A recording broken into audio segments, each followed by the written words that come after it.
1편에서 저희는 베를린에서 스마트 시티가 어떻게 정의되고 있고 베를린 스마트 시티 모델에서 주목받고 있는 비례 장소들 그리고 그중 한 곳인 베를린 북 캠퍼스에 대해 알아보았습니다. 또한 베를린의 민간 파트너십 기업인 베를린 파트너에 대해서도 알아보았는데요. 이 편에서는 베를린 파트너의 스마트 시티 유닛과의 미팅을 통해 베를린의 스마트 시티 정책, 디지털 거버넌스 구조, 그리고 베를린에서 진행 중인 프로젝트들에 대해 알아보았습니다. Basically, it's like we're not very deep into projects and go deep and writing like the project proposal and stuff like that, but we're doing more like networking and bring together like these academia, research institutions and SMEs and try to connect them. Yeah. So now I'm going to talk about the network. You can see our slogan, Network Smart City Berlin, one city, one vision and one network. You can see here the structure. We have economic corporates with about 53%. So you can see we have the public administration, we have corporates, we have NGOs and NPOs. We have in the bigger blue part, in the light blue part, we have the state-owned enterprises. We have science institutions. And we have like 5% are startups. In total, we have 152 institutions, and we are about 250 people in the Smart City Network. Yes, now I'm going to talk about the network structure. You can see we have different levels in our network. At base, we have the Smart City Unit that are us, like we are coordinator of this Smart City network. We are the bridge to the administration because all parts of Berlin Partner, we are working together and paid by the Senate of Economics. On the next level, we have our two speakers. They are the ambassador of the network internally and externally. They take part of the political communication and they are a first person when it comes to policy issues. Next is the core group. The core group, we have about 10 actors of the network, and they all have different perspectives of smart cities. So we have, people working close to, in the energy sector, traffic, science, startups, and yeah.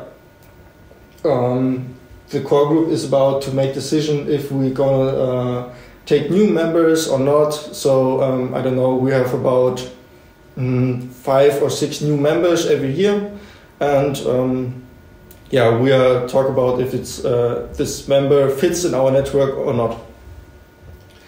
On the next level, we have the project groups. You can see they're temporary in nature. So project groups, we're going to start if it comes to a special topic, or we have a focus on topics like, if something is current important.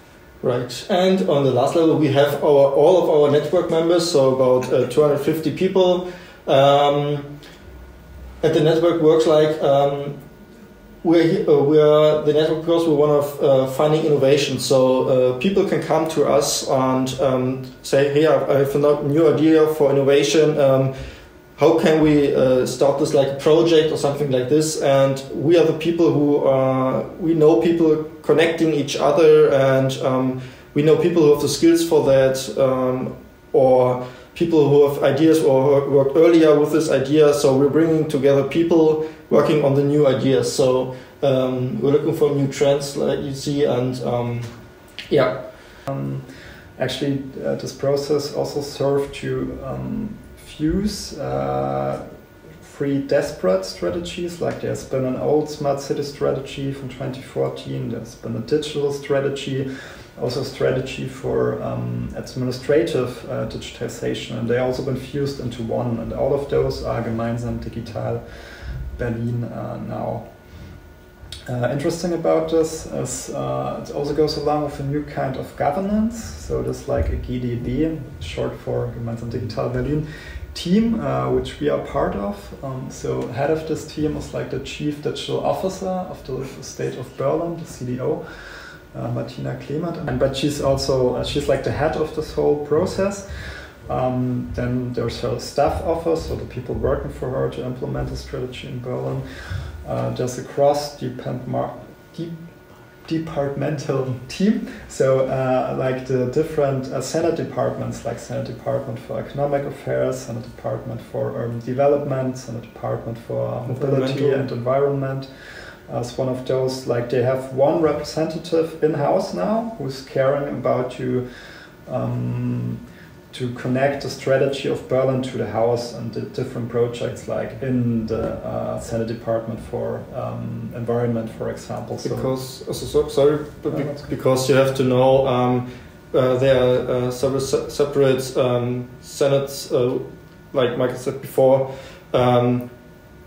They didn't work very well together because every house working on their own topics, but Smart City is about work together, and so it's I don't know. It's there's a try to connect these different Senate departments to work together on Smart City topics, for example.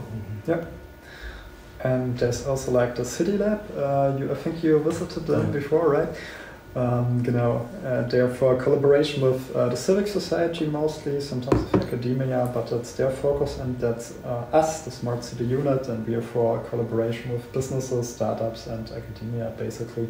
And like it's a new process to bring these different stakeholders from different diverse departments together to work on the strategy. 이렇듯 베를린에서는 전략 이름에서도 알 수 있듯이 다양한 분야의 이해관계자들과의 협업을 바탕으로 한 스마트 시티 전략을 수립하고 있었고, 그를 위한 독자적인 네트워크와 디지털 거버넌스를 구축하고 있었습니다.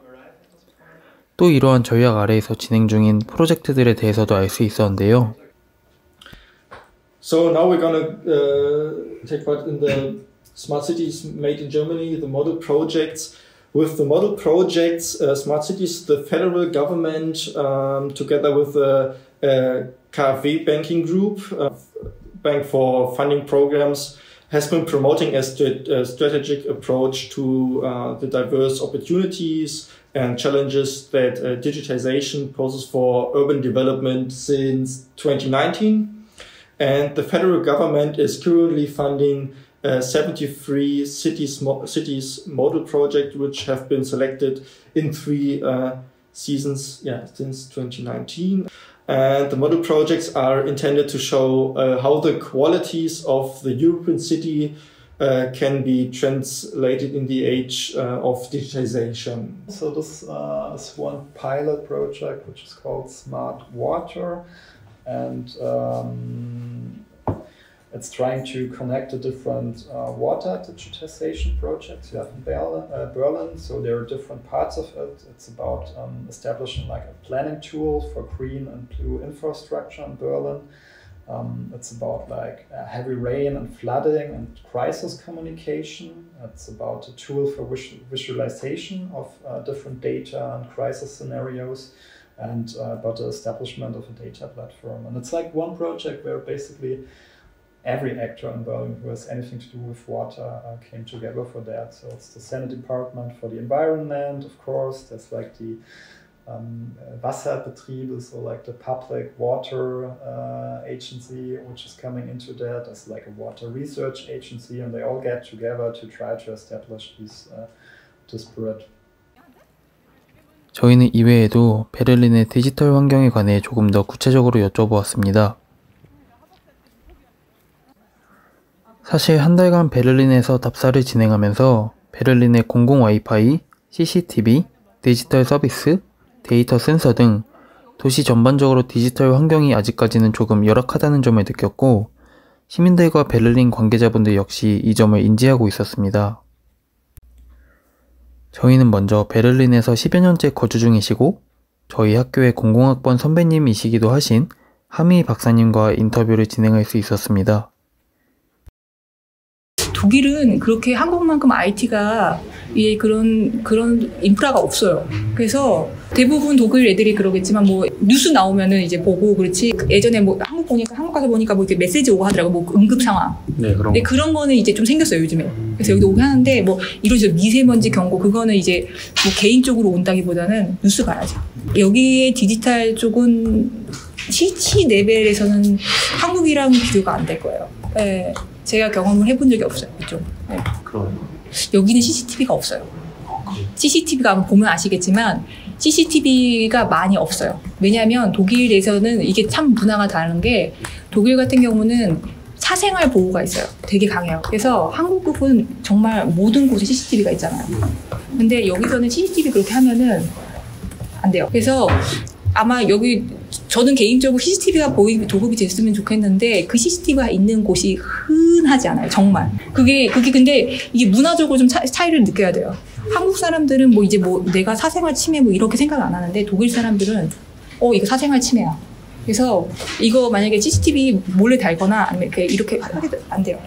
만약 학교 같은 데 단다고 해도 학부모들한테 물어봐서 다 해야 되기 때문에 그런 것들을 감수하면서까지 CCTV를 안 달려고 해요. So in Gemeinsam Digital Berlin, in the strategy, you have like projects which are trying to create a common data space for the whole city, and this is something you have already installed. I found interesting in your presentation because like you have like a central government which implements like 25,000 CCTV cameras, and they all connect in one data space. And that's not possible in Berlin because it's way too unruly here. You have We could also find out that there were not that many CCTVs on the street in Berlin, like compared to Seoul. And maybe it's relevant to the privacy. Yes. And I wonder if you have any plans for increasing CCTVs installation.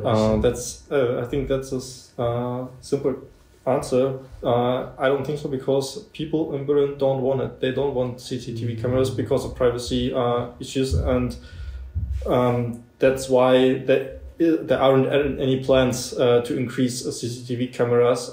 For maybe on places with higher criminal rate, like train stations or public place, like I don't know maybe airport or parks, for example, but not citywide plans for cameras. Because people just don't want to be. Of course, always a hot button issue, and like the more conservative political parties trying to push it, and they want more. And if they get like in local governments, they implement it, like Mario said, like in high crime areas or areas which are, where lots of stuff is happening. There could be a camera more or less. Other parties. If you want a personal opinion, for me, I would say do it because when you're in public, I think CCTV cameras can increase security in the city. But that's just my personal opinion. 스마트시티 유닛과의 인터뷰를 통해 베를린의 여러 스마트시티 프로젝트들에 대해 알아볼 수 있었는데요. 이를 통해 저희는 베를린의 스마트시티에서는 여러 분야의 이해관계자들이 모여 함께 프로젝트를 진행하는 과정 자체를 중요시한다는 느낌을 받았습니다. 또 스마트시티 베를린과 GDB 팀 등 독자적인 스마트시티 네트워크 및 디지털 거버넌스를 구축하고 있다는 점이 흥미로웠고, 문화적 차이에 따라 인프라의 도입 속도나 규모 면에서도 한국과는 조금 차이를 보인다는 점 역시 주목할 만한 점인 것 같았습니다.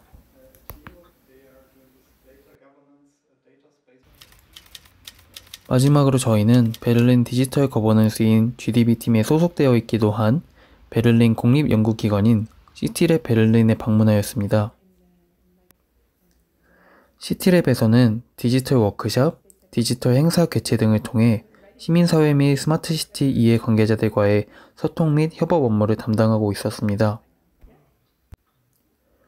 또한 시티랩에서는 시민들의 참여를 장려하는 여러 디지털 플랫폼 및 서비스들에 대한 개발이 이루어지고 있었는데요.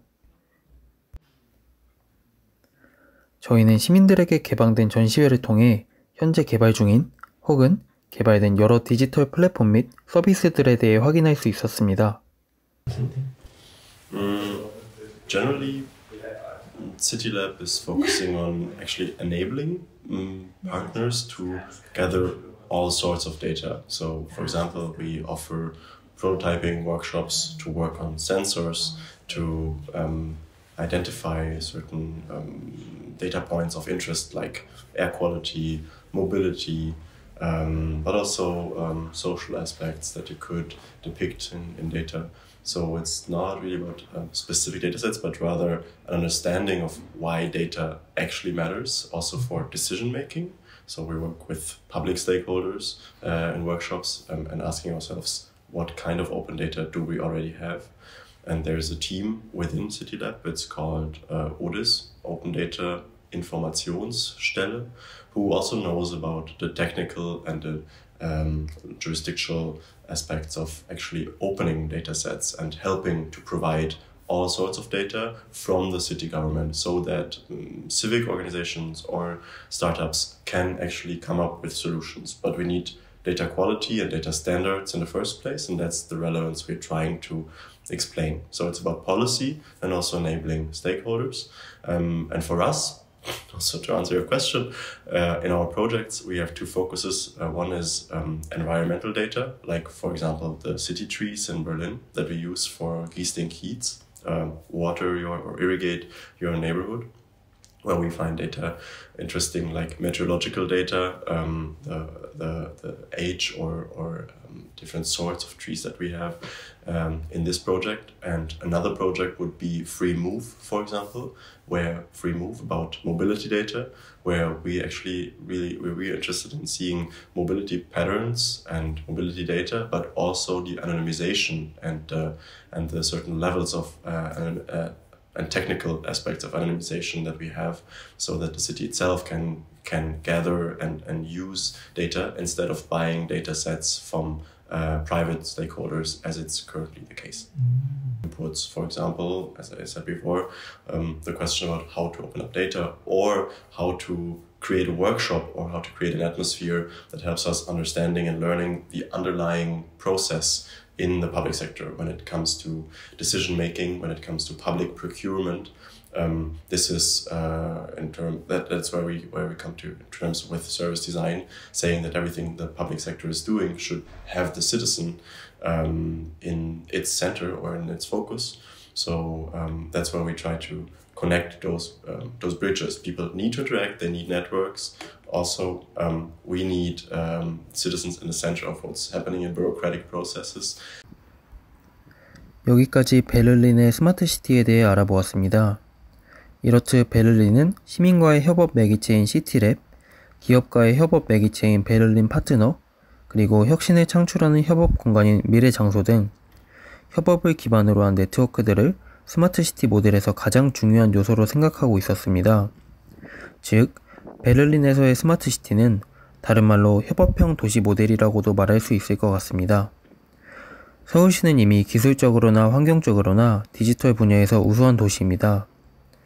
이런 서울시에 베를린과 같이 다양한 분야의 이해관계자들이 협업하는 네트워크 체계를 도입한다면 서울시가 목표로 하는 포용적인 스마트 시티 서울에 조금 더 가까워질 수 있지 않을까 싶습니다.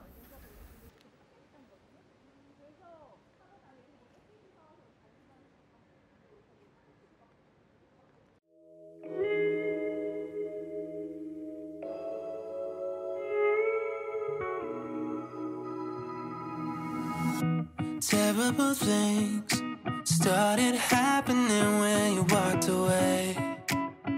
So that's why I stay right here. 'Cause when all of my dreams seem so out of reach, you're crystal clear. You don't disappear, baby. No. So why would I unfollow you when you're the only thing unhallowed me? And why would I try to hide the truth when I feel so empty without you? It's getting